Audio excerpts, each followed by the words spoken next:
my name is Charlie, and today I'm going to be talking about how I solved Chang's laundry ticket, how it is a fractal cipher, and how it actually reveals the method by which the boot up screen was created, as well as kind of some insight into Jason's comments regarding Here Be Dragons. So first I want to talk about what is Chang's laundry ticket.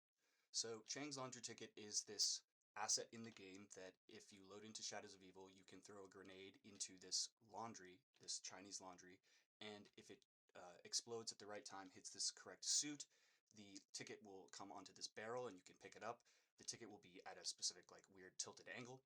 And if you look into this laundry, it says Fluff and Fold 5C, and I'll get back to that in 1 second. But you can pick this up and it gives you 500 points.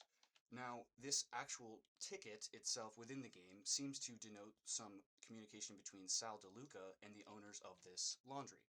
Now, DeLuca shipping is denoted on this art above Quick Revive, so we know that Sal DeLuca is involved with these two businesses. Also above this is Nero's Lair, and I'll get into why that's relevant to this ticket in 1 second. But Sal DeLuca, of course, is one of the members of the Mob of the Dead crew who means to escape by plane. And it's kind of a joke that how does Sal DeLuca achieve his shipping? By plane. He's shipping himself by plane. And again, also, it's an interplanar plane because they're going from a hell dimension into, Morgue City, which eventually, when we open up the Morgue City dimension to the Apothecans, the plane does actually fly through Morgue City. So we do have this correspondence, which seems to denote that they are figuring out some sort of way to pick up clothes or some cash or something in the rear entrance of this when they land, after they escape.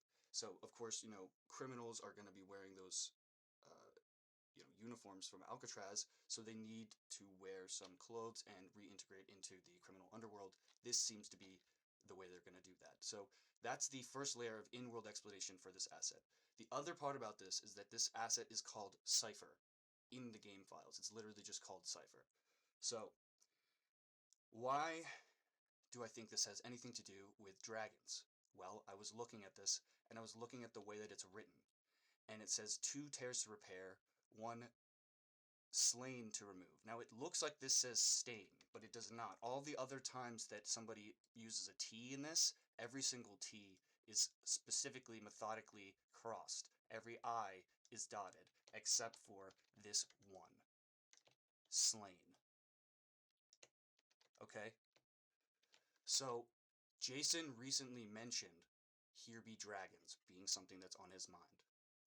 So I was looking at this and I realized that you can take DRAGNS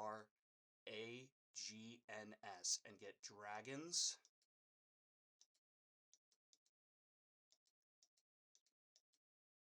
And then you can take this to get launch, LAUNCH, or LUNCH, so launch.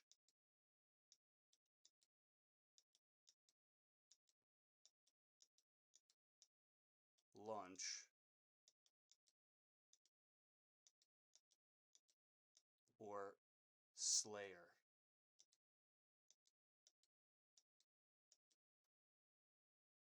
So a dragon's launch is a dragon taking off. A dragon's lunch is somebody being eaten by a dragon. So in Horizon Rock, of course, we have a reference to this. We're feeding those dragons. In a dragon slayer, we have reference to this in the map right before this, in the Boomhilda, the Siegfried and Broomhilda myth, as well as in Horizon Rock. We also have another reference to that in the books. So dragon's lunch, dragon slayer, dragon's launch. Also, dragons launch, the first time that we ever saw dragons in the game would be in Shangri-La, and I'll get into that in 1 second. But the other part of this is there's Dragon's Lair, Lair, which is, of course, a homonym for, it sounds the exact same as layer, Layer. So the layer where the dragons reside is a layer, Layer. So why does this matter? Well, I realized I was looking up fractals because I realized that this was important, and Jason had mentioned fractals, Magic Fractal, and dragons. So I was looking up dragon fractals, and I found this thing called the dragon curve. Okay? And the way you achieve this actually is by folding a strip of paper, which is how it was originally discovered. You take a strip of paper and fold it in half, and you do these specific dimensions to get this curve. All right? And now, why is this relevant? So this is a fractal tiling. And so if you're laying this down, you would be a dragon's lair. Okay, and why does this have to do with here be dragons? Okay, so there's a genius who wrote this. I'm not going to say that I solved this or figured this out, but there's a genius guy who wrote this mathematical article about how his daughter was asking him about how you can count in base I. So what is counting in base I and what are different bases? We normally count in base 10, which is like 1 to 10 or 100. Computers count in binary. You could count in base 13 or whatever you want. This guy goes into it here. But if you wanted to count in base square root of -1, how would you do that? Well, it actually turns out that if you do so and then you tile it, it gives you this really interesting fractal tiling. And so complex bases and complex planes are a plane that we can't really envision. It's a plane that's off the map. And so if we're trying to map that plane, if we're trying to map the dragon's lair, we would need to use fractal twin dragon fractal tiling. So what I did was I spun up a fractal tiling thing. And so like I said, Shangri-La, we have these doors, these round doors that look exactly like this. This is a dragon wing. So normally this is a single dragon wing fractal with 15 iterations. This is a classic fractal, but if we do a a rotational tiling here, we get this, which looks like the Shangri-La dragon doors. If we can go down even further. And also, when those Shangri-La dragon doors get bought, they roll out of the way. It's a rotation how they roll. So I was blown away by this. Then I continued to look at Chang's laundry ticket, and I saw that it says ticket number 56. So I started messing around. The other thing is here, it says on account of 17754. If you subtract 54 from 177, it gives you 1, 2, 3. So it says on account of 1, 2, 3. So 4 seems to be important.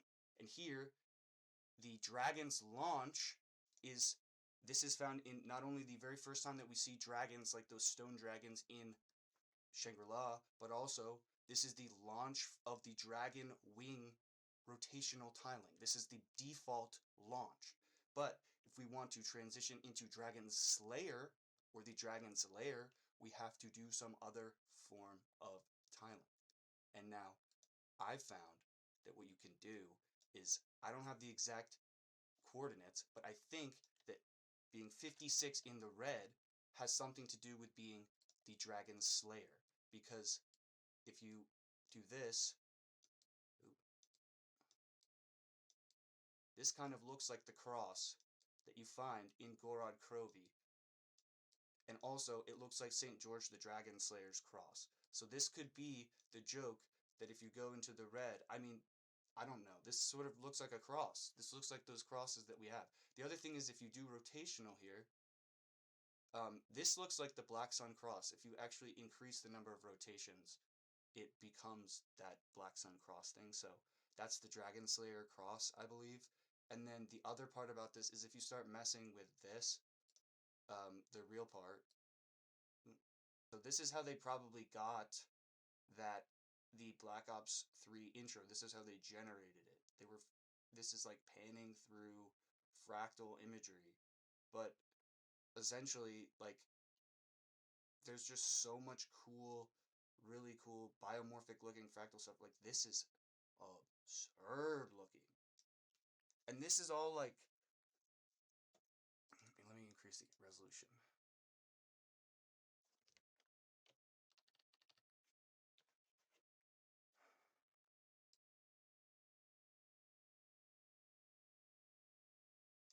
This looks like, I mean, you could say I look that I'm crazy, but I think this kind of demonic shape that also looks like a dragon, this is the dragon tiling. And of course we have these tiled, the dragon's lair, we have the tiled checkerboarded,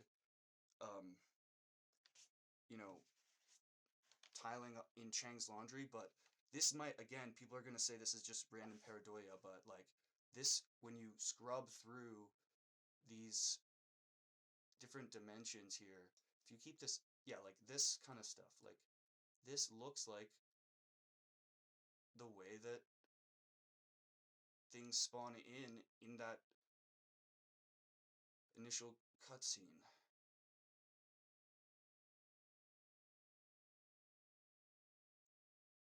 Anyway, I'm gonna upload this, as I'm gonna also refine it to add more rotational abilities, but this is how I solved this aspect. There's more, but like, I mean, this just looks gnarly. Either way, this is some of the coolest math I've ever seen, so check it out, and read this article. Definitely read this article, and check this out too, this idea. But essentially, this is the idea that, like, if you had fractal tilings or fractal life that existed in other planes, how would it look if it was, you know, imagined or projected in our dimension? This is in